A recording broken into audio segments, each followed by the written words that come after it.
നമസ്കാരം. കഴിഞ്ഞ ദിവസമാണ് സജന നൂർ ഒരു വീഡിയോ ഇട്ട് അതിൽ കുറെ കരയുകയൊക്കെ ചെയ്തായിരുന്നു. അപ്പോഴേ ഞാൻ പറഞ്ഞായിരുന്നു വലിയ വിശ്വാസമൊന്നും ഇല്ല എന്നുള്ളത്. എന്തായാലും അത് ഊട്ടി ഉറപ്പിക്കുന്ന രീതിയിൽ ഇന്ന് ഡി എഫ് കെ എന്നാണ് ആ ചാനലിന്റെ പേര് കേട്ടോ, ഫിറോസ് ഖാന്റെ ചാനൽ. കാണാത്തവർ അതിൽ കയറി കാണുക. 1 മണിക്കൂറോളം 2 പാർട്ടായിട്ട് ഒരു വീഡിയോ ഇട്ടിട്ടുണ്ട്. ആ വീഡിയോ കണ്ടു കഴിഞ്ഞാൽ നമുക്ക് ഏത് തരത്തിലുള്ള ആളാണ് സജന നൂർ എന്ന് കൃത്യമായും വ്യക്തമായും മനസ്സിലാകുന്ന രീതിയിലാണ് ഇട്ടിരിക്കുന്നത്. വയറ്റിൽ കിടക്കുന്ന ഒരു കുഞ്ഞിന്റെ ഫോട്ടോ ഇടുന്നു, ഒരു വയറ് കാണിച്ച് നിൽക്കുന്ന അവിടെ നിൽക്കുന്ന ഒരു ഫോട്ടോ ഇടുന്നു. അതിന്റെ അടുത്ത് തന്നെ ഒരു ചെറിയ ഫോട്ടോ റസൂൽ പൂക്കുട്ടിയും സജന ഫിറോസും കൂടെ ഇരിക്കുകയാണോ എന്തുവാണെന്ന് അറിയത്തില്ല, അത്ര സ്നേഹത്തോടൊക്കെ ഇരിക്കുന്ന ഒരു ഫോട്ടോയും കൂടെ പോസ്റ്റ് ചെയ്തിരുന്നു. അത് ഒരുപാട് ചർച്ചാ വിഷയമായപ്പോഴത്തേക്ക് 24 മണിക്കൂർ ആയപ്പോഴത്തേക്ക് കൃത്യമായിട്ട് വന്നിട്ട് എന്റെ അക്കൗണ്ട് ആരോ ഹാക്ക് ചെയ്തതാണ്, അതാരാണെന്ന് എനിക്കറിയാം, ഒരുപാട് പേര് ഇതിന് പിന്നിലുണ്ട്, ഞാൻ കണ്ടുപിടിക്കും, ഞാൻ സൈബർ സെല്ലിൽ കൊണ്ട് കേസ് കൊടുക്കും എന്നൊക്കെ പറഞ്ഞിരുന്നു. അതിനുശേഷം കേസ് കൊടുത്തോ ഇല്ലയോ എന്ന് എനിക്കറിയത്തില്ല. കേസ് കൊടുത്തിരിക്കാം. കേസ് കൊടുത്താലും ഫിറോസ് ഖാന്റെ പേരിലേ കൊടുക്കത്തുള്ളൂ. അതെനിക്ക് അന്നേ തോന്നിയ കാര്യമാണ്. പക്ഷേ ഇന്ന് ആ ഫിറോസ് ഖാന്റെ വീഡിയോയിൽ പറയുന്ന ഓരോ കാര്യങ്ങളും നമ്മൾ കേട്ട് കഴിഞ്ഞാൽ, അല്ലെങ്കിൽ നിങ്ങൾ പോയി കേട്ടതിന് ശേഷം, അല്ലെങ്കിൽ അത് കേട്ടവർ അഭിപ്രായം പറയുക. സജന നൂറിനെ നമ്മൾ എങ്ങനെ വിലയിരുത്തണം? തെളിവ് സഹിതം ഓരോരുത്തരുടെ പേര് എടുത്തു പറഞ്ഞ്, പറയാൻ പറ്റുന്നവരുടെ പേരൊക്കെ എടുത്തു പറഞ്ഞ് കൃത്യമായും വ്യക്തമായും അവിടെ പറയുന്നുണ്ട് സജന നൂറിന്റെ ഓരോ സ്വഭാവ ഗുണങ്ങളും. എങ്ങനെയാണ് സജന നൂറിനെ കല്യാണം കഴിക്കുന്നത്, അതിനുശേഷം സജന നൂർ എത്ര 3-4 പേരുടെ കൂടെയൊക്കെ പോയി എന്നൊക്കെയാ പറയുന്നത്. അതിനുശേഷം പിന്നെയും സ്വീകരിക്കേണ്ടി വന്ന അവസ്ഥയൊക്കെ പറയുന്നുണ്ട്. അറിഞ്ഞിട്ട് അറിയാതെ നടിക്കേണ്ടി വരുന്ന അവസ്ഥകളൊക്കെ അതിനകത്ത് ഫിറോസ് പറയുന്നുണ്ട്. ഇപ്പം ഇത് കാണുന്നവര് നമുക്കെന്താണ് കാര്യമെന്നൊന്നും ചോദിച്ചേക്കരുത്. ഇവര് സോഷ്യൽ മീഡിയയിലാണ് വന്ന് ഇതെല്ലാം റിവീൽ ചെയ്യുന്നത്. അപ്പൊ നമ്മളും സോഷ്യൽ മീഡിയ യൂസ് ചെയ്യുന്ന ആൾക്കാരാണ്, നമ്മൾ അത് പറഞ്ഞേ പറ്റത്തുള്ളൂ. അതുകൊണ്ടാണ് പറയുന്നത്. അല്ലാതെ അങ്ങൾക്കൊന്നും ഒരു പണിയില്ലയോ? ഇനിയിപ്പോ കുറച്ച് ഫാൻസുകാർ ഇറങ്ങുമല്ലോ, ഇതൊന്നും വിഷയമില്ലാത്തവരുണ്ട് ഒരുപാട് പേര്, അവരൊക്കെ ഇറങ്ങും. പിന്നെ ഇപ്പൊ തകിട മേളമായിരിക്കും. എന്ന് വെച്ചാൽ അവരവരുടെ ഇഷ്ടമുള്ള പോലെ ജീവിക്കട്ടെ എന്നൊക്കെ, അവർക്ക് ഇഷ്ടമുള്ള പോലെ ജീവിക്കട്ടെ. പക്ഷേ ഇതൊക്കെ റിവീൽ ചെയ്യപ്പെടുമ്പോൾ നമുക്കും എടുത്തിട്ട് വീഡിയോ ചെയ്തേ പറ്റത്തുള്ളൂ. അതുകൊണ്ട് ആ ഡയലോഗ്സ് ഒക്കെ ഇങ്ങോട്ട് നിരോധിച്ചിരിക്കുന്നു. ഫിറോസ് ഖാനെ കല്യാണം കഴിച്ചപ്പോൾ ഉണ്ടായ കാര്യങ്ങൾ, ആ കല്യാണത്തിന് നിലനിന്നിരുന്ന ആ ആളുമായിട്ട് സജനയ്ക്കുണ്ടായിരുന്ന ബന്ധം, അതിനുശേഷം സജനയ്ക്കുണ്ടായിരുന്ന ബന്ധങ്ങൾ എല്ലാം കൃത്യമായിട്ട് പറയുന്നുണ്ട്. എത്ര ബന്ധങ്ങളാണെന്ന് നമുക്കിങ്ങനെ നോക്കി പോകുമ്പോഴേ അറിയത്തുള്ളൂ. 1 മാസം ഒരാളുടെ കൂടെ പോയതിന് അതിനുശേഷം വിളിച്ചിട്ട് ഞാൻ തിരിച്ചു വരികയാണ് എന്ന് പറഞ്ഞ് ഫിറോസ് സ്വീകരിച്ച കാര്യങ്ങളെല്ലാം അതിൽ വ്യക്തമായിട്ട് പറയുന്നുണ്ട്. അതൊക്കെ കേൾക്കുമ്പോഴത്തേക്ക് നമ്മൾ വിചാരിക്കും, ഫിറോസ് ഇത്രമാത്രം എന്തിനാണ് സഹിച്ചു നിന്നത്, സഹിക്കേണ്ട ആവശ്യം എന്തായിരുന്നു എന്നുള്ളത്. ഓരോ മനുഷ്യന്റെ ഓരോ അവസ്ഥയാണ്. അപ്പം ഫിറോസ് ഇടയ്ക്ക് പറയുന്നുണ്ട്, എനിക്കിനോട് അത്രയും സ്നേഹമായിരുന്നു, അത്രയ്ക്ക് ഇഷ്ടമായിരുന്നു, അത് അങ്ങനെയുള്ളവർക്ക് പറഞ്ഞാലേ മനസ്സിലാവുന്നുള്ള രീതിയിലൊക്കെ പറയുന്നുണ്ട്. ആയിരിക്കാം. അപ്പൊ ഇതിനകത്തെ പ്രധാന ഒരു കഥാപാത്രം മിണ്ടാതെ ഇരിക്കുകയായിരുന്നു. അത് ആരാണെന്ന് വെച്ചാൽ ഈ റസൂൽ പൂക്കുട്ടിയായിരുന്നു. എന്തായാലും റസൂൽ പൂക്കുട്ടിയും ഈ പറഞ്ഞ സജനയുടെ അമ്മയും സജനയും കൂടിയുള്ള ഒരു ഫോൺ കോൾ വരെ ലീക്ക് ആയിട്ടുണ്ട്. അതും ഈ ഫിറോസ് ഖാൻ അതിനകത്ത് ഇട്ടിട്ടുണ്ട്. എന്തായാലും ഞാൻ ആദ്യം സംസാരിക്കുന്നില്ല. നമുക്ക് എന്തായാലും ഞാൻ പറഞ്ഞില്ല 1 മണിക്കൂറോളം ആ വീഡിയോ ഉണ്ട്. പക്ഷെ നമുക്ക് മൊത്തം ഒന്നും കാണിക്കാൻ പറ്റത്തില്ല. അത്യാവശ്യ സംഭവങ്ങൾ കാണിക്കാം. അല്ല അങ്ങനെ മൊത്തം കാണണം എന്ന ആഗ്രഹമുള്ളവർ നേരെ പോവുക, DFK എന്ന് അടിച്ചു കൊടുക്കുക. യൂട്യൂബിൽ തന്നെ അടിച്ചാൽ മതി DFK എന്ന്. അപ്പൊ ഫിറോസ് ഖാന്റെ ചാനൽ വരും. ആ ചാനലിൽ ഇത് അപ്ലോഡ് ചെയ്തിട്ടുണ്ട്. ഈ വീഡിയോ കാണുമ്പോൾ എനിക്ക് മനസ്സിലായത്, ഞാൻ 1 മണിക്കൂർ മൊത്തം ഇരുന്ന് ആ വീഡിയോ കാണുമായിരുന്നു. ആ വീഡിയോ കണ്ടതിൽ നിന്ന് എനിക്ക് മനസ്സിലായത്, ഇത്രമാത്രം ഒരു മനുഷ്യൻ താഴാൻ പാടില്ല എന്നുള്ളതാണ്. അത് കുഞ്ഞുങ്ങൾക്ക് വേണ്ടി ആയിക്കോട്ടെ, അല്ലെങ്കിൽ മറ്റുള്ളവരെ അറിയും നാണക്കേടാണെന്ന് വിചാരിച്ചായിക്കോട്ടെ, എന്തോ ആയിക്കോട്ടെ. പക്ഷേ സജന ഞാൻ വിചാരിച്ച സത്യം പറയാലോ, സജന അടുത്തൊരു ബന്ധം റസൂൽ പൂക്കുട്ടിയുമായിട്ട് 4 വർഷമായിട്ടുണ്ടെന്നാണ് ഞാനും അറിഞ്ഞത് കേട്ടോ. റസൂൽ പൂക്കുട്ടിയുമായിട്ട് ബന്ധം ഉണ്ടെന്നുള്ളതാണ്. എന്നാ പിന്നെ അത് അങ്ങനെ ആയിക്കോട്ടെ എന്നാ വിചാരിച്ചത്. പക്ഷെ അതല്ല, അതിന് പിന്നിൽ ഒരുപാട് കഥകളുണ്ട്. അതുപോലെ തന്നെ റസൂൽ പൂക്കുട്ടിയെ ഭീഷണിപ്പെടുത്തുന്ന രീതിയിലൊക്കെയാണ് അതിനകത്ത് സംസാരിക്കുന്നുണ്ട്. റസൂൽ പൂക്കുട്ടി തിരിച്ച് ഇത് എങ്ങനെ ഒഴിവാക്കാമെന്നുള്ള രീതിയിൽ സംസാരിക്കുന്നു. മറ്റൊരു പ്രധാന വിഷയം എന്താണെന്ന് വെച്ചാൽ, ആദ്യമേ ഒരു കുട്ടി ഉണ്ടായിരുന്നു റസൂൽ പൂക്കുട്ടിയിൽ. ആ കുട്ടിയെ കളഞ്ഞതിന് ശേഷം രണ്ടാമതും ഇപ്പോൾ പ്രഗ്നന്റ് ആണ് എന്നാണ് ഇതിൽ വ്യക്തമായിട്ട് പറയുന്നത്. എന്തായാലും നിങ്ങൾ കേട്ടു നോക്കുക. എത്രയും പെട്ടെന്ന് ഒരു ലീഗൽ സംഭവം എടുത്തിട്ട് ഇവനെതിരെ കേസ് ഫയൽ ചെയ്യുക, ഫിറോസിനെതിരെ. എത്രയും പെട്ടെന്ന് ഒരു ലീഗൽ സംഭവം എടുത്തിട്ട് ഇവനെതിരെ കേസ് ഫയൽ ചെയ്യുക, ഫിറോസിനെതിരെ. ഫിറോസിന്റെ കയ്യിലത്തെ ഏറ്റവും വലിയ ആയുധമാണ് ഈ പ്രഗ്നന്റ് ആണെന്നുള്ളത്. നിങ്ങളുടെ കുബുദ്ധി കാരണം. ഇനി എനിക്ക് എത്രയോ നാളുകളായിട്ട് നീ നിന്റെ കൂട്ടുകാരായിട്ട് പറഞ്ഞോണ്ടിരിക്കുന്ന കാര്യമാണ്. എന്ത് പറഞ്ഞോണ്ടിരിക്കുന്ന കാര്യമാണ്? എന്തോന്ന് നീ തന്നെയാണ് ആണല്ലോ പറയേണ്ട, പറഞ്ഞ് മറച്ചു വെക്കേണ്ട കാര്യങ്ങളൊന്നും അല്ലല്ലോ. നമസ്കാരം. 10 വർഷം നീണ്ടു നിൽക്കുന്ന ജീവിതാനുഭവങ്ങളുടെ ഒരു വലിയ ഫയലിലെ ഒരു അവസാന ചാപ്റ്റർ ഇപ്പോൾ എത്തി നിൽക്കുകയാണ്. ആ ചാപ്റ്റർ തുറക്കുമെന്ന് ഭയന്ന് ആ ചാപ്റ്ററിലെ പ്രഗത്ഭനായ ക്രിമിനൽ ഷുഗർ ഡാഡി വുമണൈസർ ആയ മിസ്റ്റർ റസൂൽ പൂക്കുട്ടി, ആ റസൂൽ പൂക്കുട്ടിയുടെ മുഖം രക്ഷിക്കാൻ വേണ്ടി 101% കെട്ടിച്ചമച്ച ലിറ്ററലി ഫേക്കായ മാനിപ്പുലേറ്ററായ ഒരു കള്ളക്കഥ, ജീവിതത്തിലെ നല്ല ഒന്നാന്തരം അഭിനേത്രിയായ മറ്റൊരു ക്രിമിനലുമായ, ആ വാക്കെനിക്ക് ഉപയോഗിക്കേണ്ടി വരും, അപ്പോൾ ക്രിമിനലുമായ നാക്കിന് എല്ലില്ല എന്ന ലൈസൻസോടെ എന്തും വിളിച്ചു പറയാം, ആരെയും കരിവാരിത്തേക്കാം, ആരെയും വികൃതമാക്കാം എന്ന രീതിയിൽ സജന വന്ന് അദ്ദേഹത്തിൻ്റെ മുഖം രക്ഷിക്കുമ്പോൾ അവൾ ഒരിക്കൽ പോലും ഓർത്തില്ല ഒരു 10 വർഷം അവളുടെ കൂടെ അടിമയെപ്പോലെ അവളെ എന്ന് പറഞ്ഞ് അവളെ മാത്രം സ്നേഹിച്ച് ജീവിച്ച ഒരാൾ അവളുടെ കുഞ്ഞിൻ്റെ തന്തയായ എന്നെ ഇങ്ങനെ റസൂലിൻ്റെ മുഖം രക്ഷിക്കാൻ വേണ്ടി ജനങ്ങളുടെ ഇടയിൽ ഇങ്ങനെ വിക്ടിമൈസ് ചെയ്യുമ്പോൾ ഒരു ശതമാനം 0.1% പോലും മനുഷ്യത്വത്തിൻ്റെ ഒരു കണികയും അവളുണ്ടായിരുന്നില്ല. അതായത് സജനയുടെ ഈ വീഡിയോ വന്നപ്പോൾ അത് കൃത്യമായി തന്നെ ക്രിമിനലായ റസൂൽ പൂക്കുട്ടിയും ടീമും അത് ഉപയോഗിച്ചു. റസൂൽ പൂക്കുട്ടിയുടെ കയ്യിൽ നിന്ന് ക്യാഷ് മേടിച്ച യൂട്യൂബേഴ്സ്, അതിൽ പ്രധാനികളാണ് ഒരു പുരുഷനും ഒരു സ്ത്രീയും. അവരുടെ ഓവർ സ്മാർട്ട്, സജനയുടെയും റസൂൽ പൂക്കുട്ടിയുടെയും അവരുടെ ടീമിൻ്റെ ഓവർ സ്മാർട്ടാണ് എന്നെ ഇപ്പോൾ ഈ ഒരു കുടുക്കിൽ കൊണ്ടുവന്ന് എന്നെ ഇതെല്ലാം പറയാൻ കാരണമാക്കിയത്. ഈ പറയുമ്പോഴും ഇത് ഞാൻ ഒരു വിജയമായി കാണുന്നില്ല, ഇതൊരു വിജയപരാജയമല്ല. പക്ഷേ ഇത് പറയാനൊരു അവസരം, അതായത് ഇത് പറയാൻ എന്നെക്കൊണ്ട് ഈ കളത്തിൽ അവർ ഇരുത്തിയതാണ്. ഇല്ലെങ്കിൽ ഞാൻ ഒരിക്കലും എൻ്റെ ദുഃഖങ്ങൾ ഞാൻ പറയില്ല. പൊതുവേ എൻ്റെ ദുഃഖങ്ങൾ ഞാൻ ആരോടും ഷെയർ ചെയ്യാറില്ല, എൻ്റെ പേഴ്സണൽ കാര്യങ്ങൾ ഷെയർ ചെയ്യാറില്ല. പക്ഷേ ഇപ്പോൾ എൻ്റെ ഈ ജീവിതാനുഭവം ഫുള്ള് എനിക്ക് പറയേണ്ടി വരുന്ന എൻ്റെ ഈ ഒരു അവസ്ഥ അതൊരു വല്ലാത്ത വൾണറബിളായിട്ടുള്ളൊരവസ്ഥയാണ്. അപ്പോൾ ഇതിൻ്റെ തുടക്കം അതിന് മുന്നേ ഒരു കാര്യം പറയാം. ഞാൻ ഈ വീഡിയോ സജന ഇട്ട എന്നെ വികൃതമായി അല്ലെങ്കിൽ മോശക്കാരനാക്കി കള്ളം പറഞ്ഞിട്ട വീഡിയോയ്ക്ക് ശേഷം കുറച്ച് സമയമെടുത്ത് ഈ വീഡിയോ ഇപ്പോൾ പുറത്തു വരാം. അതിന് പ്രധാന കാരണം ഈ സജന പറയുന്നത് പോലെ എന്തും വായ്ത്തൊന്നും വിളിച്ച് പറയല്ല, റിയലായിട്ടുള്ള കാര്യം അത് പറയുമ്പോൾ പോലും അതിൻ്റെ തെളിവുകളും കാര്യങ്ങളും വേണം. കാരണം അത്രമേൽ സെൻസിറ്റീവായൊരു വിഷയമാണിത്. ഇതിൽ ഫിറോസ് പറയുന്ന ആ കാര്യം കറക്റ്റാണ്. എന്ന് വെച്ചാൽ തെളിവുകൾ, ഓരോ തെളിവുകളും എടുത്തു വെച്ച് അതുപോലെ ഓരോരുത്തരുടെ പേര് മെൻഷൻ ചെയ്ത് ഇന്നിന്ന കാര്യങ്ങൾ ഇന്നിന്ന സംഭവങ്ങൾ ചെയ്തിട്ടുണ്ട് എന്ന് എടുത്ത് പറഞ്ഞുകൊണ്ടാണ് ആ വീഡിയോ എല്ലാം ചെയ്തിരിക്കുന്നത്. ഇതിന്റെ കുറച്ച് ഭാഗങ്ങളാണ് ഞാനിവിടെ കാണിക്കുന്നത്. ഇത് ഞാൻ കുറച്ച് സ്പീഡിലാണ് ഇട്ടിരിക്കുന്നത്. കാരണം മറ്റൊന്നുമല്ല, ഇത് അങ്ങനെ പ്ലേ ചെയ്ത് പോവുകയാണെങ്കിൽ നമുക്ക് കണ്ടന്റ് ആയിട്ട് തന്നെ അത് മൊത്തം എടുത്തേ പറ്റത്തുള്ളൂ. അതുകൊണ്ടാണ്. എന്നാലും പ്രധാന ഭാഗങ്ങൾ ഞാൻ കുറച്ചൊക്കെ എടുത്തിട്ടുണ്ട്. അത്യാവശ്യമുള്ളത് നമുക്ക് കേൾപ്പിക്കാം. അല്ലാത്തവർ ഞാൻ നേരത്തെ പറഞ്ഞതുപോലെ ആ ചാനലിലേക്ക് പോയി, ഫിറോസ് ഖാന്റെ ചാനലിൽ പോയാൽ മൊത്തമായി കാണാവുന്നതാണ്. വരുന്ന ഓരോ വ്യക്തികളും ചില്ലറക്കാരല്ല. ഇത് മൊത്തം നിങ്ങൾക്ക് കാണുമ്പോൾ മനസ്സിലാകും. നാളെ ഒരു പക്ഷേ ഈ വീഡിയോ വന്നതിന് ശേഷം ഒരു പക്ഷേ ഞാൻ കൊല്ലപ്പെട്ടേക്കാം. കാരണം അത്രയും വലിയവരാണ് ഈ നിൽക്കുന്നത്. അത്രയും കള്ളക്കേസിൽ എന്നെ കൊടുക്കേക്കാം. കാരണം അത്രയും ക്രിമിനൽ മൈൻഡുള്ളവരാണ് സജന ഉൾപ്പെടെ. സജന എപ്പോഴും പറയുന്ന ഒരു കാര്യം ഉണ്ടായിരുന്നു. ഈ 10 വർഷം ഞാൻ ജീവിച്ചപ്പോഴും എന്നെ വരട്ടാൻ പറയുന്നൊരു കാര്യം ഉണ്ടായിരുന്നു. ഒന്നുകിൽ അവൾ എൻ്റെ പേരെഴുതി വെച്ച് സൂയിസൈഡ് ചെയ്യുന്നു, അല്ലെങ്കിൽ മകളെ വെച്ച് പോക്സോ ഇട്ട് തരുന്നു.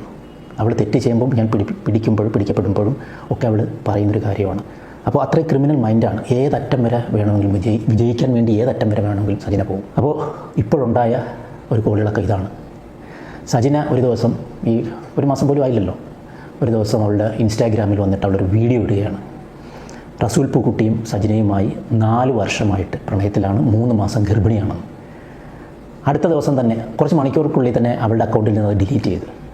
അതെനിക്ക് തോന്നുന്നു റസൂൽ പൂക്കുട്ടി ഈ ഓൾറെഡി വുമണൈസർ ആണല്ലോ, അപ്പോൾ ഇയാൾ തേച്ചിട്ട് പോകാനായിട്ടുള്ള എന്തോ പരിപാടി അതിനകത്ത് വന്നു കാണും.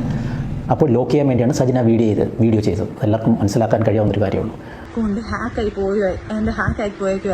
പക്ഷെ എന്തൊക്കെ നമ്മൾ മെഴുകിയാലും പ്രപഞ്ചനീതി, ദൈവനീതി എന്നൊക്കെ പറഞ്ഞ ചില സാധനങ്ങളുണ്ട്. അത് സത്യങ്ങൾ പുറത്ത് കൊണ്ടുവരിക തന്നെ ചെയ്യും. ഒരു എളുപ്പമില്ലാതെ ഇങ്ങനെ പച്ചക്കള്ളം അടിക്കടി മാറ്റിപ്പറഞ്ഞ് ജനങ്ങളെപ്പോലും വിഡ്ഢികളാക്കാൻ കാണിക്കുന്ന ഈ ഒരു മനസ്സ്. അപ്പോൾ എന്തായിരിക്കും 10 വർഷമായിട്ട് ഞാൻ കൂടുതലപ്പോൾ എന്നെ പൊട്ടനാക്കിക്കൊണ്ടിരുന്നത്. അപ്പോൾ ഏതായാലും അവൾ ആദ്യം ഇട്ട പോസ്റ്ററിൽ നിന്ന് തന്നെ നമുക്ക് തുടങ്ങാം. സോഷ്യൽ മീഡിയ ആണ്. ഇവളുടെ വീഡിയോയും ഇവളും റസൂൽ പൂക്കുട്ടി ഹഗ് ചെയ്തിരിക്കുന്ന ഫോട്ടോ ഉൾപ്പെടെ മറ്റ് ചാനൽസ് എടുത്തിട്ട് അവർ അത് വാർത്തയാക്കി. കാരണം അവർക്കറിയാം സജന വന്ന് ഞങ്ങൾ സെപ്പറേറ്റ് ആയ സമയത്ത് സജന വന്ന് ഡിവോഴ്സായി എന്ന് പറഞ്ഞിട്ട് 2 വർഷത്തിന് മുകളിലായിട്ടേ ഉള്ളൂ. 2.5 വർഷം മാക്സിമം. അപ്പോൾ 2.5 വർഷമായി ഈ ഡിവോഴ്സ് എന്ന് സജന പ്രഖ്യാപിക്കുമ്പോൾ യഥാർത്ഥ സെപ്പറേറ്റഡ് ആണ് ആയത്. അപ്പോൾ 4 വർഷമായി പ്രണയത്തിലാണ്, 3 മാസം ഗർഭിണിയെന്ന് പറഞ്ഞപ്പം അവൾ ബാക്കിയുള്ളതൊന്നും ആലോചിച്ചില്ല. അതാണ് ഡിവൈൻ ജസ്റ്റിസ് എന്ന് പറയുന്നത്. അത് പക്ഷേ നമ്മുടെ യൂട്യൂബേഴ്സും കാര്യങ്ങളൊക്കെ ആ വാർത്ത എടുത്തപ്പോഴേ അവർ ഡൗൺലോഡ് ചെയ്തെടുത്തിട്ടിരുന്നു. അങ്ങനെ അടുത്ത ദിവസം എന്നെ വിളിച്ചിട്ട് പറഞ്ഞു, എനിക്കൊരു ഉപകാരം ചെയ്യണം. സജന എന്നെ വിളിക്കുന്നു, എൻ്റെ ഒരു ഉപകാരം ചെയ്യണമെന്ന് പറഞ്ഞു. ഞാൻ പറഞ്ഞു എന്താണ്? ഇങ്ങനെ ഒരു വീഡിയോ ഞാൻ ഇട്ടു, അത് കൈവിട്ട് പോയി കാര്യങ്ങൾ. ഞാൻ പറഞ്ഞു എനിക്ക് നിനക്ക് നാണമില്ല ഇങ്ങനെ എന്നോട് പറയാം, എനിക്ക് അങ്ങനെ എന്ത് ഉപകാരമാണ് നീ ചോദിക്കുന്നതെന്ന് ചോദിച്ചപ്പോൾ അവൾ പറഞ്ഞത് ഞാൻ വീഡിയോയുടെ ഫ്രണ്ടിൽ വന്നിട്ട് എൻ്റെ ഇതിൽ യൂട്യൂബിൽ അല്ലെങ്കിൽ ചാനലിൽ വന്നിട്ട് പറയണം റസൂൽ പൂക്കുട്ടിയല്ല നമ്മുടെ ജീവിതം തകർത്തതെന്ന് പറയണം. ഞാൻ പറഞ്ഞു ഒരിക്കലും പറയില്ല, നമ്മുടെ ജീവിതം തകർക്കാൻ ഒരു പ്രധാനി പുള്ളി തന്നെയാണ്, അതുകൊണ്ട് ഒരിക്കലും ഞാനിത് പറയില്ല എന്ന് പറഞ്ഞു.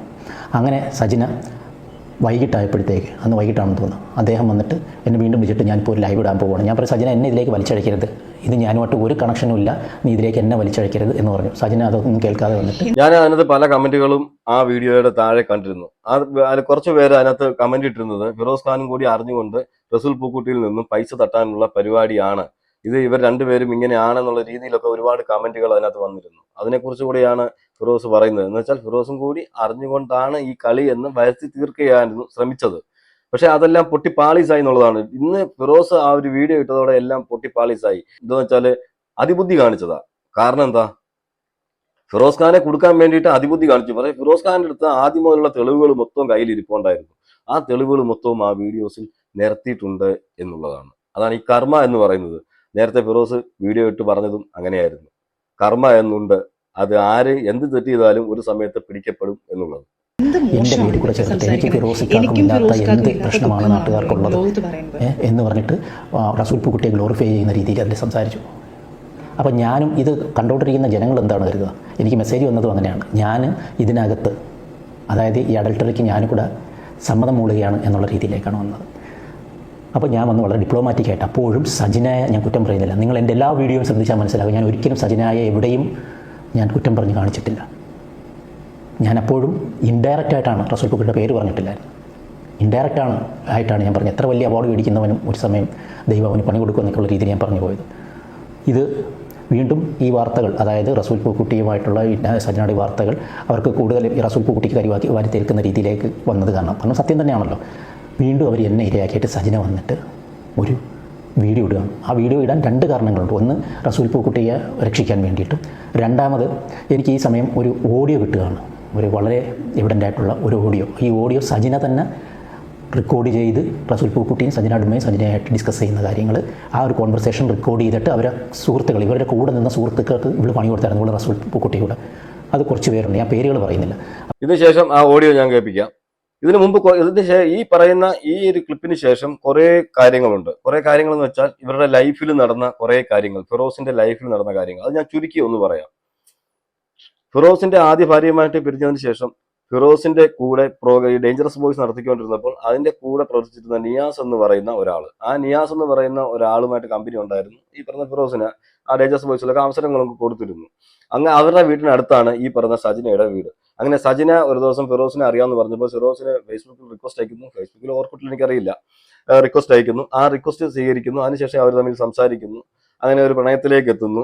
അപ്പോൾ ഈ നിയാസിനോട് ചോദിക്കുന്നു, നിയാസ് ആ കുട്ടി എങ്ങനെ ഉണ്ടെന്ന് ചോദിക്കുന്നു. നിയാസ് പിന്നെ തിരിച്ചു വിളിക്കാമെന്ന് പറഞ്ഞ് ഫോൺ കട്ട് ചെയ്യുന്നു. 1 മണിക്കൂർ കഴിഞ്ഞ് തിരിച്ചു വിളിക്കുന്നു. ആ കുട്ടി നല്ല കുട്ടിയാണെന്ന് പറയുന്നു. അങ്ങനെ ഇവരുടെ കല്യാണം നടക്കുന്നു. അതിനുശേഷം എന്താണ് സംഭവിക്കുന്നതെന്ന് വെച്ചാൽ, ഒരു ദിവസം ഈ സജിനയുടെ മൊബൈൽ എടുത്ത് നോക്കുമ്പോൾ അതിനകത്ത് ചാറ്റ് എന്ന് പറഞ്ഞാൽ അതിനകത്ത് ഫിറോസിനെ പറയുന്നത് വൾഗറായ ചാറ്റുകൾ. എന്നിട്ട് അത് പിടിക്കുകയും അത് പിടിച്ചത് ചോദ്യം ചെയ്തപ്പോൾ ഇവനെ ഭീഷണിപ്പെടുത്തുകയും, ഈ പറഞ്ഞ ഫിറോസിനെ ഭീഷണിപ്പെടുത്തുകയും ബ്ലേഡ് കൊണ്ട് 3 പ്രാവശ്യം കൈ മുറിക്കുകയും, കൈ ഇങ്ങനെ ബ്ലേഡ് കൊണ്ട് ഇങ്ങനെ ആക്കി മുറിക്കുകയും, ബ്ലഡ് വരുന്ന കണ്ടപ്പോൾ ഫിറോസ് പേടിച്ചു പോയി. അങ്ങനെ ഫിറോസ് അത് ക്ഷമിച്ചു. പിന്നെ ഒരു കുഞ്ഞുണ്ടായി. അപ്പൊ അങ്ങനെ പോയി. അതിനുശേഷം ഒരു ഡയറക്ടറും ഒരു ഭാര്യയും ഇവർ താമസിക്കുന്ന അടുത്ത് വന്ന് താമസിക്കുന്നു. അതിനുശേഷം അവരുടെ ഒരു പാട്ട് സീനാന്ന് പറഞ്ഞാൽ അതിൽ അഭിനയിക്കാൻ പോകുന്നു. അതിൽ അഭിനയിക്കാൻ ഒരാഴ്ച പോകുന്നു. അവിടെ വന്ന ഒരാളുമായിട്ട് അതിലുള്ള ഒരാളുമായിട്ട് പ്രണയത്തിലാകുന്നു. അതിനുശേഷം അത് പിടിക്കപ്പെടുന്നു. അതിനുശേഷം പിന്നെ അവിടെ വന്ന വേറൊരു ആളുമായിട്ട് പ്രണയത്തിലാകുന്നു. അവനുമായിട്ട് 1 മാസത്തേക്ക് ഒളിച്ചോടുന്നു. ആ പോകുന്ന സമയത്ത് എഗ്രിമെന്റ് ഒക്കെ വെച്ചിട്ടാണ് പോകുന്നത്. ഫിറോസിനെ എനിക്ക് വേണ്ട എന്നുള്ള എഗ്രിമെന്റ് ഒക്കെ വെച്ചിട്ട് പോകുന്നുണ്ട്. അത് ഞാനിവിടെ കാണിക്കാം. എടുത്തിട്ട് എനിക്ക് ആ വീഡിയോ ഇട്ട് തന്നു. 8 വർഷങ്ങൾക്ക് മുന്നേ അയച്ച ആ വീഡിയോ ആണ്. അതൊക്കെ ഡിലീറ്റ് ചെയ്ത് പോയെന്നാണ് ഞാൻ വിചാരിച്ചത്. ഇപ്പോഴത് ഐക്ലൗഡിലുണ്ടായിരുന്നു. നിങ്ങൾ ആ വീഡിയോ ഒന്ന് കണ്ടു നോക്ക്. പിന്നെ ചിരിക്കല്ലേ? എന്റെ സ്വന്തം ഇഷ്ടത്തിലാണ് ഞാൻ ചോദിക്കുന്നത്. ഇത്രയും വ്യക്തമായിട്ട് ഞാൻ എഴുതിയിട്ടുണ്ട് ഫിറോസിനോട് ജീവിക്കാൻ. ഒക്കെ വട്ടുണ്ടോ? ചോദിച്ചാൽ നമ്മളാരും പ്രേരിപ്പിച്ചല്ലേ? എൻ്റെ സ്വന്തം ഇഷ്ടത്തിൽ ഞാൻ ഇറങ്ങി വന്ന് സ്വന്തം ഇഷ്ടത്തിൽ എഴുതി. എനിക്ക് നാളെ കാലത്ത് എൻ്റെ ലൈഫിൽ നമ്മുടെ ലൈഫിൽ ഒരിക്കലും ഒരു ബാധ്യത ആവില്ല ഫിറോസ്. അതിന് വേണ്ടിയിട്ട് എഴുതി. ഓക്കെ, നീ എന്തെങ്കിലും അതായത് നാളെ ഒരു ലീഗൽ ഇഷ്യൂ വന്നാൽ അവൻ സേഫ് ആവാൻ വേണ്ടിയിട്ടാണ് അവൻ അത് പറഞ്ഞു കൊടുക്കുന്ന ഓരോ കാര്യങ്ങളും. ഈ അഗ്രിമെന്റ് ഒക്കെ തയ്യാറാക്കിയിട്ട് അപ്പം സ്വന്തം ഇഷ്ടപ്രകാരമാണ് പോകുന്നത്, ഫിറോസിനെ വേണ്ടെന്നൊക്കെ പറഞ്ഞു പോയതിനു ശേഷം 1 മാസം കഴിഞ്ഞിട്ട് അവന്റെ സ്വഭാവം ഫ്രോഡാണെന്നൊക്കെ മനസ്സിലാക്കി പിന്നീട് ഫിറോസിനെ വിളിച്ചു തിരിച്ചു വരുവാണെന്ന് പറഞ്ഞു, ട്രെയിനിലാണെന്ന് പറഞ്ഞു.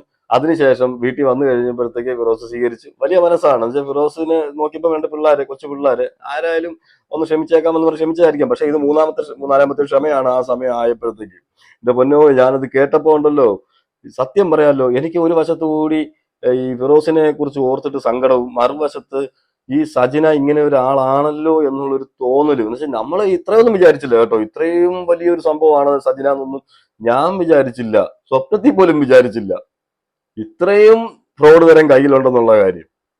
എന്നിട്ട് എന്താണ് സംഭവിച്ചത്? എന്നിട്ട് ഇവ സ്വീകരിച്ചതിന് ശേഷം പിന്നീട് അതിനുശേഷവും ബന്ധങ്ങൾ ഉണ്ടായി, ഒരുപാട് ബന്ധങ്ങളുണ്ടായി. അതൊക്കെ അതിനെക്കുറിച്ചൊക്കെ ഈ റസൂൽ പൂക്കുട്ടിക്ക് ഇവർ ഡൈവോഴ്സ് ആയതിനു ശേഷം വേറെ ബന്ധം ഉണ്ടായി. അതിനുശേഷം റസൂൽ പൂക്കുട്ടി വരുന്നു. അങ്ങനെയൊക്കെ ഒരുപാട് കഥകളുണ്ട് ഇതിനകത്ത്. സത്യത്തിൽ നമ്മൾ പറഞ്ഞു കഴിഞ്ഞാൽ മൊത്തത്തിൽ അവിഹിതം എന്ന് തന്നെ നമുക്ക് പറയേണ്ടി വരും. ഇങ്ങനെ ഒരു സ്ത്രീയാണ് ഈ സജിന എന്ന് തെളിവ് നിരത്തിയാണ് ഇവിടെ ഈ ഫിറോസ് ഖാൻ പറഞ്ഞിരിക്കുന്നത്. ഫിറോസ് കൃത്യമായിട്ട് തെളിവ് നിർത്തി പറഞ്ഞിട്ടുണ്ട്. അപ്പം നമുക്ക് ആ തെളിവ് കാണുമ്പോൾ തന്നെ നമുക്ക് ഏകദേശം മനസ്സിലാവും നമ്മൾ ഉദ്ദേശിച്ച ആളല്ല ഈ സജിന എന്നുള്ളത്. എന്തായാലും ഇതിനെ ന്യായീകരിക്കാൻ നേരത്തെ പറഞ്ഞ ആൾക്കാരൊക്കെ വരും. എന്തായാലും ഈ വീഡിയോ കുറച്ച് ലോങ് ആകാൻ ചാൻസ് ഉണ്ട്. എന്തായാലും നിങ്ങൾ മൊത്തമായി കാണാൻ ശ്രമിക്കുക. കണ്ട് ഇഷ്ടപ്പെട്ട ഹൈപ്പ് ചെയ്യണം, അതുപോലെ തന്നെ ലൈക്ക് ചെയ്യണം, കമന്റ് ചെയ്യണം. ഇനി നമുക്ക് ആ കോൺവെർസേഷൻ ഒന്ന് കേൾക്കാം. ആരൊക്കെയാണെന്ന് വെച്ചാൽ റസൂൽ പൂക്കുട്ടിയും ഈ പറഞ്ഞ സജിനയും സജിനയുടെ അമ്മയും തമ്മിലുള്ള കോൺവെർസേഷൻ. എന്ന് വെച്ചാൽ രണ്ടാമതൊരു കുട്ടി വയറ്റിലുണ്ട്. അപ്പോൾ അതിനകത്ത് ആദ്യത്തെ കുട്ടിക്ക് എന്ത് സംഭവിച്ചു എന്നുള്ളതും എല്ലാം കൃത്യമായിട്ട് പറയുന്നുണ്ട്. വേണമെങ്കിൽ പോകുന്നുള്ളത് 100% ഉറപ്പാണ്. ഇത് ഈ ഓഡിയോ ഒന്ന് കേൾക്കുക. റസൂൽ പൂക്കുട്ടിയും സജിന ഡുമ്മായും സജിനയുമായിട്ട് സംസാരിക്കുന്ന ഒരു ഓഡിയോ ആണ്. പ്രകാരം അത് ദൈവമാണ്, അത് ദൈവം ചെയ്തോളൂ, ഞാൻ ഇനി ഒന്നും ചെയ്തെന്ന് പറഞ്ഞ് അവൻ ഒഴിഞ്ഞു മാറി. അപ്പൊ ഞാൻ പറഞ്ഞു, നീ ദിയയും കൂടെ ഒന്ന് പറഞ്ഞു മനസ്സിലാക്കി എന്തുകൊണ്ടാണ് ദിയ ഇത്ര ചൂടായിരിക്കുന്നത് മനസ്സിലാണ്. അന്നമ്മയുടെ സംഭവം എനിക്ക് മനസ്സിലാക്കാൻ പറ്റും. പക്ഷെ ദിയയുടെ കാര്യം അത് ഞാൻ പറഞ്ഞു മനസ്സിലാക്കാം എന്ന് പറഞ്ഞ് തിരിഞ്ഞതാണ്. അപ്പൊ ഞാൻ ഈ ഒരു വാക്ക് പറഞ്ഞതുകൊണ്ടാണ് അവൻ ഇങ്ങനെ സ്റ്റാൻഡ് എടുത്തത്. അത് ഞാൻ പറഞ്ഞു, ഈ രണ്ടാമത് പ്രഗ്നൻസി ഉള്ള കാര്യം അത് സത്യമല്ല എന്ന് എനിക്ക് തോന്നുന്നു ഞാൻ പറഞ്ഞു. ഞാൻ റിപ്പോർട്ടൊന്നും ഞാൻ കണ്ടിട്ടില്ല, അത് സത്യമല്ല എന്ന് പറഞ്ഞു. അപ്പൊ അത് കേട്ടപ്പോഴാണ് ഇവരൊന്നും താന്നത്. കാരണം ഇവരുടെ ആയുധം അതായിരുന്നല്ലോ, മെയിൻ ആയുധം. ഈ കാര്യം ഞാൻ സംസാരം മതി, എന്റെ അബദ്ധത്തിൽ ഞാനൊന്ന് പറഞ്ഞു പോയത്, എനിക്കത് ചൂടാകുന്നു. അവരോട് പറയാം ചൂടാകാതെ ഒന്ന് ഞാൻ ഇതിന്റെ ഒരു പോസിറ്റീവ് സൈഡ് മനസ്സിലാക്കാൻ പറയും. ഞാൻ ഒരു കാര്യം ആവശ്യമില്ല, എന്തിനെ നമ്മൾ മറ്റുള്ളവരോട് നമ്മളിപ്പോ മീഡിയയിൽ നിന്ന് പറയല്ലോ. തൽക്കാലം ഉണ്ടായിരിക്കുന്ന ഒരു വലിയ വിഷയം ഒന്ന് ശാന്തമാക്കാൻ ഞാൻ ചെറിയൊരു കാര്യം പറഞ്ഞേ ഉള്ളൂ. അത് അങ്ങനെ മാത്രം എടുത്താൽ മതി. ഞാൻ ഷാജിയുടെ ഒരു കാര്യം പറഞ്ഞിട്ടില്ലല്ലോ. അതുപോലെ ഒരു ചെറിയൊരു നമ്മളത് ഒരു തൽക്കാലം കുറച്ച് സമയത്തേക്ക് ഒന്ന് മൂടിയിരിക്കുന്നു, അത്രേ ഉള്ളൂ. ഒരു മാസം കഴിയുമ്പോൾ എന്താണെന്ന് കാര്യം നമുക്ക് പിന്നീട് നോക്കാം. അതൊന്ന് പറഞ്ഞ് മനസ്സിലാക്കി കൊടുക്കും. അല്ല, ഞാൻ പിന്നെ ഒരു കാര്യം പറയാം സുഹൃത്ത്. ഞാൻ സത്യം നേരിട്ട് ഞാൻ ചോദിക്കുകയാണ്, ഇപ്പം എന്താണ് നിങ്ങൾ ഇതിപ്പം നേരെ പോകാൻ പറ്റുന്ന സ്ഥിതിയിലാണോ റസൂൽക്കുട്ടി പോകുന്നത്? എന്താ വെച്ചാൽ എനിക്ക് നേരത്തെ അറിഞ്ഞാൽ അതിനുള്ള വഴി ഒപ്പിക്കാനും എന്തെങ്കിലും അത് പറഞ്ഞ് മനസ്സിലാക്കി കൊടുത്തും എന്തെങ്കിലും ചെയ്യാൻ വേണ്ടി ഞാൻ പറയുന്നത്. ഇപ്പം ഈ ഇവള് പറഞ്ഞാൽ ഒന്ന് തണുത്ത് വരുമ്പം റസൂൽക്കുട്ടിയുടെ വായിന്ന് ഞാൻ അയാളെ വിളിച്ച് ഇങ്ങനെ പറഞ്ഞു. ഈ ഷാലി എന്ന് പറയുന്നത് ഈ പറയുന്ന റസൂൽ പൂക്കുട്ടിയുടെ വൈഫാണെന്നാണെന്ന് പറയുന്നത് കേട്ടോ. ആ വൈഫ് ഇപ്പൊ ക്യാൻസർ പിടിച്ച് ക്യാൻസർ എന്ന അസുഖം ബാധിച്ച് കഴിയുകയാണ്. അവര് സത്യം പറഞ്ഞാൽ ഇതൊന്നും അറിയുന്നില്ല. അവരറിയുമ്പോൾ ഉള്ള അവസ്ഥ ഒന്ന് ആലോചിച്ച് നോക്കിക്കുക. അപ്പൊ എത്രമാത്രം കുടുംബങ്ങൾ തകർന്നു പോയി എന്നുള്ളതാണ് ഈ ഒരൊറ്റ ആള് കാരണം. അന്നമ്മയെ വിളിച്ചത് പറഞ്ഞ് ഇതൊക്കെ വലിയൊരു വിഷയത്തിൽ പിന്നെ താഴെ നിൽക്കുന്നതാണോ വിചാരിക്കുന്നത്? ഞാൻ 100% വാക്കുകളാണ്. ഞാൻ അന്നമ്മയോ ഇവളുടെ കൂട്ടുകാരികളോ അച്ചായനോ ഇവൾക്ക് എതിരായിട്ടിരിക്കുന്ന ഒരു മനുഷ്യനുമായിട്ടും സംസാരിക്കുന്നില്ല. ഞാൻ ഇന്നലെ മുതലുള്ള സംഭവം നിർത്തി. ഓക്കെ, അത് കൂടുതൽ ഡാമേജ് ഉണ്ടാക്കാൻ ചെയ്തുകൊണ്ടിരിക്കുന്നത്. ഇവൾക്ക് ഏറ്റവും ഉയർന്ന തരത്തിലുള്ള സപ്പോർട്ട് കൊടുക്കുക എന്നുള്ളതാണ് എന്റെ ഉദ്ദേശം. അതുപോലെ തന്നെ എത്രയും പെട്ടെന്ന് ഒരു ലീഗൽ സംഭവം എടുത്തിട്ട് ഇവനെതിരെ കേസ് ഫയൽ ചെയ്യുക, ഫിറോസിനെതിരെ. എത്രയും പെട്ടെന്ന് ഒരു ലീഗലി ഫിറോസിനെതിരെ കേസ് ഫയൽ ചെയ്യാമെന്ന് സജിനയുടെ ഉമ്മയോട് റസൂൽ പൂക്കുട്ടി പറയുന്നതാണ്. കേട്ടല്ലേ? ഈ വീഡിയോകൾ ഇങ്ങനെ കേട്ടിട്ട് ഇവരുടെ അഭിമാനം നശിപ്പിക്കാതെ അതിലേത് നിർത്തുക. ഇവൻ ഡൈവോഴ്സ് തരുന്നില്ല എന്ന് പറഞ്ഞ് ഒരു കേസ് ഫയൽ ചെയ്യുക. റസൂൽ പൂക്കുട്ടിയുടെ ബ്രെയിനാണ്. എന്താന്ന് വെച്ചാല് റസൂൽ പൂക്കുട്ടിയുടെ കൊച്ചാണ് വയറ്റിൽ കിടക്കുന്നത്. പക്ഷെ അതൊന്നുമല്ല, ലീഗലായിട്ട് എങ്ങനെയെങ്കിലും ഫിറോസിനെ കൊടുക്കണം. എന്താന്ന് വെച്ചാൽ ഫിറോസ് ഇതിന്റെ പുറകിൽ പോകുന്നുണ്ട്. ഫിറോസിനെ ഇതിനകത്ത് ആക്കിയപ്പോൾ ഇവരുടെ എല്ലാ വിഷയങ്ങളും വരുമ്പോഴും ഫിറോസിനെയാണല്ലോ എടുത്തിട്ട് ഈ സജന സംസാരിക്കുന്നത്.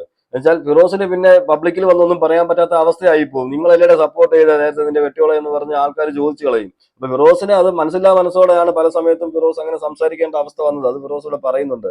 അപ്പം ഇനി ഈ ഫിറോസിനെ പൂട്ടാനാണ് ഈ റസൂൽ പൂക്കുട്ടി ബുദ്ധി പറഞ്ഞു കൊടുക്കുന്നത്. എന്റെ പൂക്കുട്ടി നീ അന്യായ ഒരു പൂക്കുറ്റിയാണ്. എന്തായാലും റസൂൽ പൂക്കുട്ടി ഇതിനകത്ത് ഒരു പ്രതിയാണ് എന്നുള്ള കാര്യം എന്തായാലും ഇപ്പം ഈ വോയിസോട് കൂടി വെളിയിൽ വന്നിട്ടുണ്ട്. ഭയങ്കര പൈസ ചിലവുള്ള കാര്യമാണ്. അതായത് ഇയാളെ പൈസ എത്ര വേണമെങ്കിലും ചിലവാക്കാന്നുള്ളതാണ് പറയുന്നത്, എന്നെ പൂട്ടാൻ വേണ്ടി. അറിയാം, അതൊക്കെ മനസ്സിലായി, നമുക്ക് മനസ്സിലാകുന്നുണ്ട്. പക്ഷേങ്കിൽ ഞാൻ പറയുന്നത് എന്താണെന്ന് വെച്ചാൽ ഇപ്പം വീണ്ടും ആയി എന്നുള്ള തെളിവ് എനിക്ക് മനസ്സിലായി. ഞാൻ അവളെ വഴക്കം പറഞ്ഞു, ഒന്ന് പോയി കഴിഞ്ഞ സജന നീ ഇതുണ്ടോ എന്ന് ഞാൻ വിശ്വസിച്ചില്ലായിരുന്നു. ഇപ്പം നീ ഇത് തെളിവ് എന്നെ കാണിച്ചപ്പോൾ ഇത് വീണ്ടും നിങ്ങൾ ഇതില്ലാതെ ഇപ്പം വീണ്ടും പോയി നിങ്ങൾ ഒന്നായോ? നിങ്ങൾ ഒറ്റയ്ക്കാണോ സംസാരിക്കുന്നത്? ഉമ്മി സജിനാടുമ്മയുടെ അതേ പ്രായം തന്നെയാണ് ഈ കള്ളക്കളവനും. ആന്നാന്ന് പറ. ഉമ്മിക്ക് എന്ത് തോന്നുന്നു, ഇത് ശരിയായ രീതിയിലാണോ? എങ്ങനെ ഇത് രണ്ടുപേരും നിങ്ങൾ രണ്ടുപേരും കൂടെ ഉൾപ്പെട്ടല്ലേ? അപ്പൊ രണ്ടുപേരുടെയും കയ്യിലും തെറ്റുണ്ട്. ഇത് ശരിയാണ് ഞാൻ പറയത്തില്ല, നിങ്ങൾ രണ്ടുപേരുടെയും കയ്യിൽ തെറ്റ്. റസൂൽക്കുട്ടി ഒരാൾ മാത്രം വിചാരിച്ച വീണ്ടും ഞാൻ ഒരാളെ മാത്രം തെറ്റ് പറയുന്നില്ല. പക്ഷെ മറ്റേ സംഭവം പോയി എന്നുള്ള കാര്യം എന്നോട് പറഞ്ഞിരുന്നെങ്കിൽ ഈ മൂന്നാമത്തെ സംഭവം ഉണ്ടാകത്തില്ലായിരുന്നു. ഞാനുള്ള പ്രിക്കോഷൻസ് എടുത്തേനെ. പ്രിക്കോഷൻ എടുത്തേനെ എന്താണ്? ഓഹോ, എന്നോട് പറയാതെ എന്നെ നിർബന്ധപൂർവം ഞാൻ പറയാം, എന്നോട് പറയാതെ വീണ്ടും ഇതിലേക്ക് കൊണ്ടുപോയിട്ടല്ലേ ഞാൻ കാര്യങ്ങൾ എന്നോട് പറഞ്ഞിരുന്നെങ്കിൽ ഞാൻ അത്രയും പ്രിക്കോഷൻ എടുത്തില്ലേ, ഞാൻ അത്രയും മാറി നിൽക്കില്ലേ? നമുക്ക് എല്ലാവർക്കും ഒരു ശരിയായ രീതിയിൽ എഴുതാൻ പറ്റിയല്ല.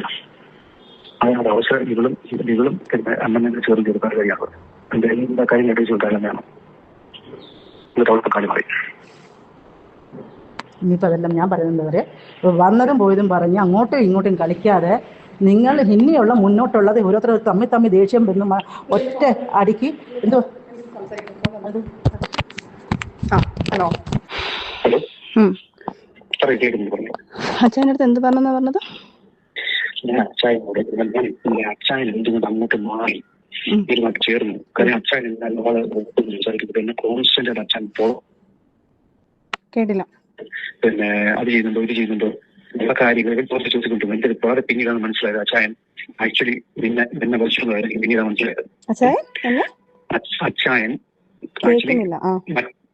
അച്ചായൻ ആക്ച്വലി മറ്റവരുടെ കൂടെയാണുള്ള കാര്യം എനിക്ക് വളരെ പിന്നീടാണ് മനസ്സിലായത്. ഓ, അന്ന് എന്റെ പ്രഗ്നൻസിയുടെ കാര്യം പറഞ്ഞത് ആ ടൈമിലാണ് അച്ഛൻ്റെ അടുത്ത് പറഞ്ഞത്. അതാണ് ഫിറോസ് പറഞ്ഞത് അല്ലേ? അതെ. അപ്പൊ ഞാൻ എന്റെ സംസാര മധ്യേ ഇതാരും പിന്നെ ശരിയാണെന്ന് തോന്നുന്നില്ല, അതെന്നെ വരട്ടാൻ വേണ്ടി പറഞ്ഞതാണ് ഞാൻ പറഞ്ഞു. എന്നിട്ട് ഞാൻ അവരുടെ നാട്ടിലെ കാര്യങ്ങൾ സംസാരിച്ചത് പൊതുവെ നീ എന്തിനാണ് അവർക്കെതിരെ നിൽക്കുന്നത്, നിന്റെ പെങ്ങളെ നമുക്കല്ലായിരുന്നു, നീ ഏറ്റവും കൂടുതൽ സഹായിച്ചുകൊണ്ടിരുന്ന നീ അല്ലേ, എന്തെങ്കിലും ആവശ്യമുണ്ടോ ഞാൻ നിന്നല്ലേ വിളിക്കൊണ്ടിരുന്നത്, എനിക്ക് ഇനിയിപ്പം അങ്ങനെ ചെയ്യാൻ പറ്റുമോ, നീ എന്തിനാണ് അവർക്കെതിരെ ഇങ്ങനെ പോകുന്നത്, അത് ഈ ഇങ്ങനെ അവളിങ്ങനെ പറ്റും പോലീസ് സ്റ്റേഷനിൽ പറ്റി ഇങ്ങനെ പറഞ്ഞു. ഞാൻ പറഞ്ഞാൽ അവൾ ഒരിക്കലും അങ്ങനെ പറഞ്ഞിട്ടില്ല, അവൾ ഒരിക്കലും പറയത്തില്ല. ആ സംശയങ്ങളല്ല നിനക്ക് മനസ്സിലാകുന്നില്ല. ഇത് അഥവാ അങ്ങനെ ഒരു സംശയമുണ്ടെങ്കിൽ സംശയങ്ങളെല്ലാം അവളുടെ മനസ്സിൽ ഇട്ടുകൊടുത്തത് അന്നെങ്ങനെയാണ് നീ മനസ്സിലാക്കുക, നീ നിൽക്കുന്ന ആളുകൾ ശരിയല്ല. ഞാൻ പറഞ്ഞ കുറെ കാര്യങ്ങൾ ഇൻസിഡന്റിൽ പറഞ്ഞ് അങ്ങനെ ഞാൻ പറഞ്ഞു മാറ്റി. ഇനി അവരുമായിട്ട് ചേർന്ന് അവരുടെ വീട്ടിൽ പോവുകയോ അവരുമായിട്ട് ചേർന്നവർക്കെതിരെ ഡയറക്ട് ചെയ്യുകയോ ചെയ്യരുത്.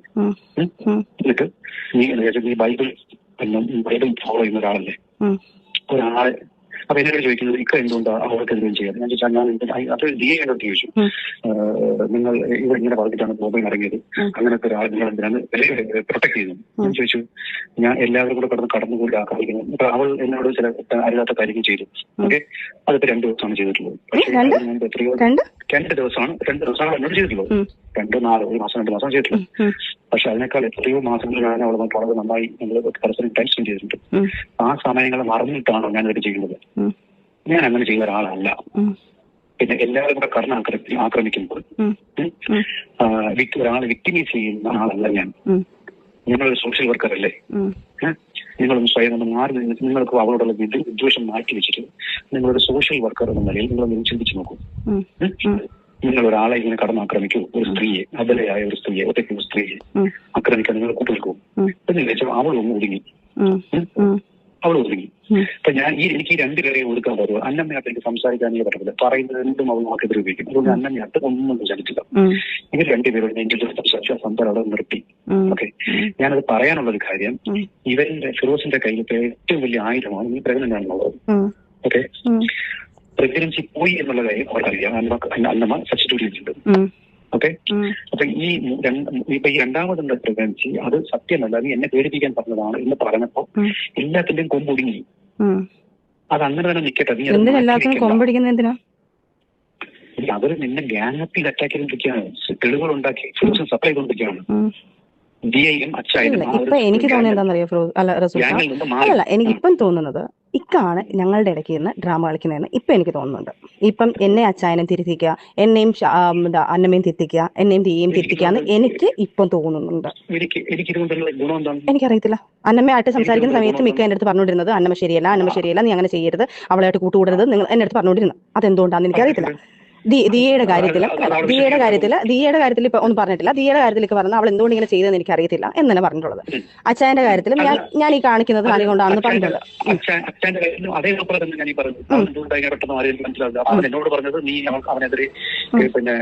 അത് ഞാൻ അച്ചായനോട് സംസാരിക്കുമ്പോൾ ഞാൻ അച്ചായന്റെ അടുത്ത് നേരിട്ട് സംസാരിച്ചോളാം. അച്ചായ ഇത് കാരണമായിരുന്നു എന്നുള്ളത്. അല്ല, പക്ഷെ എനിക്കിപ്പം റസൂൽക്ക തോന്നുന്നത് ഞങ്ങളുടെ ഇടയ്ക്കുണ്ടായ പ്രശ്നങ്ങളെല്ലാം ഇക്കാണ് ഉണ്ടാക്കാൻ കാരണം. എന്തിനാണെന്ന് എനിക്കിപ്പോ തോന്നുന്നില്ല. കാരണം ഇക്ക ഡബിൾ ഗെയിം കളി ഇക്കാണ്. അന്നമ്മേ അല്ല അച്ചായനും അല്ല ഷാലു അല്ല ദിയ അല്ല ഡബിൾ ഗെയിം കളിച്ചുകൊണ്ടിരിക്കുന്നത്. കാരണം നിങ്ങൾ എന്റെ അടുത്തൊന്ന് പറഞ്ഞുകൊണ്ടിരിക്കുന്നു, അവരെടുത്തൊന്ന് പറഞ്ഞുകൊണ്ടിരിക്കുന്നു. ഇപ്പം എനിക്ക് തോന്നുന്നുണ്ട്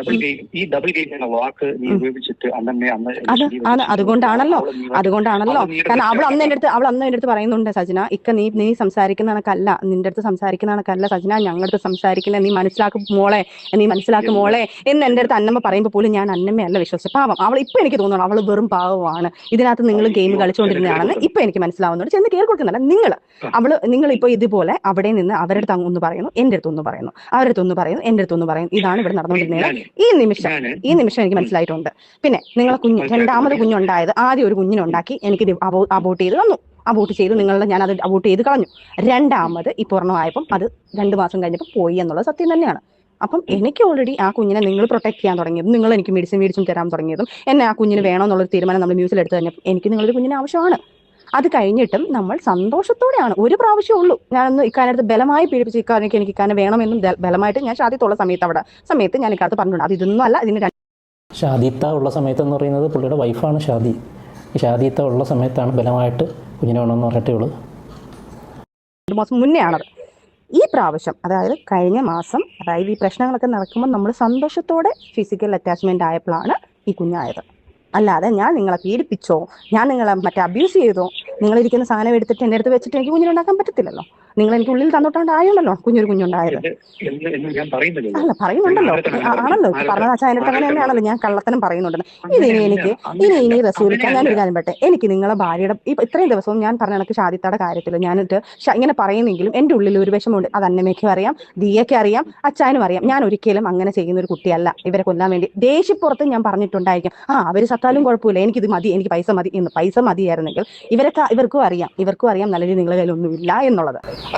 ഈ ഒരു സ്റ്റേറ്റ്മെൻ്റ് എന്ന് പറയുന്നത് ഇവർക്കറിയാം. കാരണം വെള്ള പൂശാനുള്ള സ്റ്റേറ്റ്മെൻറ്റാണ് മറ്റവരെ കേൾപ്പിക്കാൻ വേണ്ടി, കൂട്ടുകാരെയൊക്കെ കേൾപ്പിക്കാൻ വേണ്ടിയിട്ട്. കാരണം ഇവൾ ഓൾറെഡി പറഞ്ഞ റെക്കോർഡുകളൊക്കെ അവരുടെ കയ്യിലൊക്കെ ഉണ്ട്. കൊല്ലാൻ ആസൂത്രണം ചെയ്യുന്നതും പൈസ മതിയെന്ന് പറയുന്നതും ഒക്കെ. എന്നിട്ട് പോലും ഞാനത് പറഞ്ഞു. നിങ്ങൾക്കും അതറിയാം. ഞാൻ 10 കോടി വേണമെന്ന് പറയുമ്പോൾ തന്നെ നിങ്ങളും പറയുന്നുണ്ട് ആ 10 കോടി ഒന്നും കിട്ടാനല്ല എന്ന് ഞാൻ പറയുന്നത് നിങ്ങൾക്ക് വ്യക്തമായിട്ടും അറിയാം. അപ്പം അത് ആ 10 കോടി എന്ന് പറയുമ്പോഴെങ്കിൽ നിങ്ങൾ എന്നെ കളഞ്ഞിട്ട് പോകാതിരിക്കട്ടെ എന്നുള്ള രീതിയിലാണ് ഞാൻ പറഞ്ഞിട്ടുള്ളത്. പിന്നെ ദേഷ്യത്തിൽ ഞാൻ എടുത്തും ഈ പറഞ്ഞ കണക്ക് എടുത്തും ഞാൻ സംസാരിച്ചിട്ടുള്ളത് സത്യം തന്നെ. അവരാരെങ്കിലും ആയിക്കോട്ടെ, അന്നത്തെ ദിവസം ദേഷ്യത്തിൽ ഞാൻ പറഞ്ഞു അവർ സത്താലും എനിക്ക് കുഴപ്പമില്ല. കാരണം ഞാൻ സ്വാഭാവികമായിട്ട് പറഞ്ഞിട്ടുണ്ട്, ഞാൻ അവർക്ക് വേണ്ടിയിട്ടാണ് ഞാൻ ഇത്രയും സ്ട്രഗിൾ ചെയ്തത്. കാരണം ആ ഒരു ലേഡിക്ക് വയ്യാട്ടിരിക്കുന്നു, അവർക്ക് ഇതായതുകൊണ്ട് മാത്രമാണ് പലതും എനിക്ക് വേണ്ടി ഞാൻ സ്ട്രഗിൾ ചെയ്ത് പോയിക്കൊണ്ടിരുന്നത്. അപ്പം ഞാൻ ആ ദേഷ്യപ്പുറത്ത് നമ്മൾ തമ്മിൽ സംസാരിക്കുന്നതിൻ്റെ ഇടയ്ക്ക് ദേഷ്യപ്പുറത്ത് ഞാൻ പറഞ്ഞിട്ടുള്ള കാര്യം അത് ശരിയാണ്. ദിയ എന്നുള്ളൊരു വ്യക്തിക്ക് സോഷ്യൽ വർക്ക് ചെയ്യുന്ന ഒരാൾക്ക് അത് ദേഷ്യം വരും, സ്വാഭാവികമാണ്. കാരണം അത് ഒരു ലേഡിയെ കുറിച്ച് പറയുമ്പോൾ മേ ബി ദേഷ്യം വന്നത് അതായിരിക്കും. അന്നമ്മയും ഞാനും ഉള്ള പ്രശ്നം ഇത് സംസാരിച്ചപ്പോൾ അന്നമ്മ പോകണ്ടെന്ന് പറഞ്ഞ സമയത്ത് ഞാൻ അവിടെ നിന്നതും ആ സമയത്തുള്ള സംസാരങ്ങൾ ഉണ്ടായ സംഭവങ്ങളാണ് അന്നമ്മയെ ട്രിഗർ ചെയ്ത്. ആ സമയത്ത് ഞാൻ ദിയെ എടുത്ത് സംസാരിച്ചുകൊണ്ടിരുന്ന സമയത്ത് തന്നെ അന്നമ്മയാണ് കളിക്കുന്നതെന്നുള്ള ട്രിഗറിങ് എനിക്ക് ഭയങ്കരമായിട്ട് തന്നിട്ടുണ്ട്. അന്നമ്മയാണ് ശരിയല്ല. അപ്പോഴെല്ലാം ഞാൻ ആ ട്രിഗറിലാണ് ഞാൻ അന്നമ്മയത്ത് ദിയയെടുത്ത് സംസാരിച്ചുകൊണ്ട് അന്നമ്മ ഫോൺ എടുത്തിട്ട് അന്നമ്മ എൻ്റെ അടുത്ത് കൂടായപ്പോൾ ഞാൻ പറഞ്ഞു, അന്നമ്മ നീ ഡബിൾ ഗെയിം കളിക്കല്ലേ അന്നമ്മ, എന്ന് പറഞ്ഞ ആ ഒരു വാക്കിലാണ് അന്നമ്മയ്ക്ക് ഭയങ്കരമായിട്ട് കൊണ്ടത്. അവളും എൻ്റെ കൂടെ നല്ല രീതിയിൽ നിന്നാണെന്ന് ഇപ്പം എനിക്ക് ബോധ്യം വരുന്നുണ്ട്. അന്നമ്മയും കളിച്ചുകൊണ്ടിരുന്നതല്ല. അന്നമ്മയും അന്ന് തൊട്ട് എൻ്റെ ഉമ്മയെടുത്താലും എൻ്റെ അടുത്ത് പറയുന്നത് റസൂലൊക്കെ നിങ്ങൾ വിചാരിക്കുന്ന ഒരു വ്യക്തിയല്ല, ഞങ്ങളുടെ അടുത്ത് പറയുന്നത് വേറെ, നിന്റെ അടുത്ത് പറയുന്നത് വേറെ, ഞങ്ങളുടെ അടുത്ത് മോളെ നീ വിശ്വസിക്കല്ലേ, ഞങ്ങൾ റസൂലിക്കാനെ അളന്നുകൊണ്ടിരിക്കുകയാണ് എന്ന് അന്നമ്മ പറഞ്ഞത് കറക്റ്റ് ആണെന്ന് ഇപ്പം എനിക്ക് മനസ്സിലാക്കാം. കാരണം ഇപ്പം എന്നെക്കുറിച്ച് എൻ്റെ ഫ്രണ്ട്സിൻ്റെ അടുത്ത് അവരുടെ അടുത്ത് പറയുന്നത് ഞാൻ രണ്ടാമതും പ്രഗ്നൻ്റ് ആണെന്നുള്ളത് തെളിയിച്ചത് ചുമ്മാതെയാണെന്നുള്ളത്, ഞാൻ അവൾ എന്നെ വീണ്ടും എന്നെ ഭീഷണിപ്പെടുത്തുന്നു. അപ്പൊ ഞാൻ അവിടെ ആരായി? ഞാൻ ഭീഷണിപ്പെടുത്തുന്നു എന്ന് പറയുമ്പോൾ അവരുടെ കയ്യിൽ കൊടുക്കുമ്പോൾ ഇനി ഞാൻ ഒന്ന് ഇക്കാടന്റെ ഓവർ കുബുദ്ധിയാണ് നിങ്ങളെ ലൈഫിൽ ഇപ്പോൾ.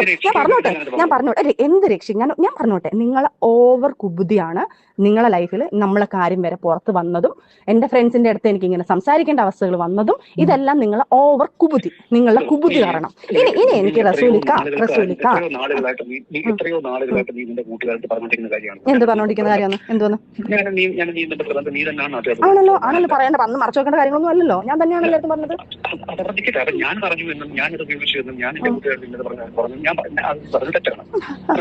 അല്ല ഇപ്പൊ അച്ഛനെ കോൺഫിഡൻസ് ഇട്ടിട്ട് അല്ല എനിക്ക് നിങ്ങൾ ചെയ്യാൻ പറ്റുന്ന കാര്യം, എടാ ഞാൻ എൻ്റെ കയ്യിൽ നിന്ന് ഇങ്ങനെയൊക്കെ കയ്യിൽ നിന്ന് പോയിട്ടുണ്ട്, ഞാൻ അവളെ ഇതായിട്ടുണ്ട്, എനിക്ക് അച്ചായൻ്റെ അടുത്തും ഷാലുവിൻ്റെ അടുത്തായാലും അച്ചായൻ്റെ അടുത്തായാലും ദിയെ അടുത്തായാലും അന്നമ്മ എടുത്തായാലും ഇനി എനിക്ക് നേരിട്ട് കാര്യങ്ങൾ പറഞ്ഞേ പറ്റത്തുള്ളൂ. ഇതിനകത്ത് നടന്ന പ്രശ്നങ്ങളെല്ലാം റസൂലിക്കാണ് ഉണ്ടാക്കിയത്. അത് ഇപ്പം എനിക്ക് ബോധ്യമായിട്ടുണ്ട്. എനിക്ക് എൻ്റെ ഫ്രണ്ട്സിന് വേണം. എനിക്കിപ്പോൾ അവരില്ലെങ്കിൽ ലൈഫിൽ എന്നെ ഞങ്ങളിൽ നിന്ന് ഞങ്ങൾ അകത്തി ഞങ്ങൾ ഇത്രയും ശത്രുക്കളാക്കിയത് റസൂലിക്കാണ് എന്നുള്ളത് ഇപ്പം എനിക്ക് ബോധ്യമായി. ഇപ്പം എനിക്ക് ബോധ്യം. അന്നമ്മ എൻ്റെ അടുത്ത് പറഞ്ഞ കാര്യങ്ങൾ കറക്റ്റാണ്, അന്നമ്മ പറഞ്ഞുകൊണ്ടിരുന്ന കാര്യങ്ങൾ കറക്റ്റ് ആണെന്ന് ഇപ്പൊ എനിക്ക് ബോധ്യമായി. അന്നമ്മ മോളെ നിന്നെ കുറിച്ച് പറയുന്നത് നീ വിശ്വസിക്കും, നീ മണ്ടേ പോലെ നിൽക്കല്ലേ മോളെ, അവൾ എന്നെ മോളെ എന്ന് വിളിച്ചിട്ടുള്ളൂ, അവൾ എന്നെ സിസ്റ്ററിനെ പോലെ കണ്ടിട്ടുള്ളത്, അതിപ്പോ എനിക്ക് മനസ്സിലാവുന്നുണ്ട്. പിന്നെ അച്ചായൻ്റെ അടുത്തുള്ള എന്റെ തെറ്റിദ്ധാരണയായിരുന്നു, അതും എന്റെ തെറ്റിദ്ധാരണയിൽ വന്നു പോയതാണ്. അത് ഞാൻ അച്ചായൻ്റെ അടുത്ത് മാപ്പ് പറയും, എന്റെ ബ്രദറിനെ വലിയ കണ്ടിട്ടുള്ളൂ. പിന്നെ ദിയെ അടുത്തും ഈ ഒരു ദിയക്ക് ഇത് ട്രിഗർ ചെയ്ത് ഇതായിരിക്കും.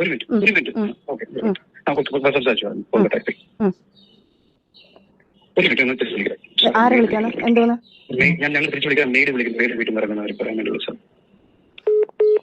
അയാൾക്ക് തന്നെ കുരു തോണ്ടിക്കൊണ്ടിരിക്കുക, അയാൾ തന്നെ, അത്രേ ഉള്ളൂ. അയാൾ തന്നെ അയാളെ കുരു തോണ്ടിക്കൊണ്ടിരിക്കണം. അയാളെ കുബുദ്ധി പറഞ്ഞോ കുബുദ്ധി പറഞ്ഞോ. എനിക്കൊന്നും പറയാനില്ല. നീ ഇപ്പോഴും വിശ്വസിക്കുന്നത് ഇല്ല എനിക്കിപ്പം എനിക്ക് തോന്നുന്നുണ്ട് ചെയ്യാനുള്ളത് തന്നെയാണ് റസൂൽക്ക. കാരണം ഇനി ചുമ്മാ നിന്ന് കഴിഞ്ഞാൽ ഞാൻ പൊട്ടിയായിക്കൊണ്ടിരിക്കും, ഞാൻ മറ്റുള്ളവരുടെ മുന്നിൽ ചീത്തയായിക്കൊണ്ടിരിക്കും, ഞാൻ മൊത്തത്തിൽ ചീത്തയായിക്കൊണ്ടിരിക്കും. കാരണം ഞാൻ ഇപ്പോഴും നിങ്ങളെ വാക്കാണ് ഞാൻ വിശ്വസിച്ചുകൊണ്ടിരുന്നത്. ഈ നിമിഷം വരെ ഞാൻ നിങ്ങളെ വാക്കാണ് വിശ്വസിച്ചിരിക്കുന്നത്.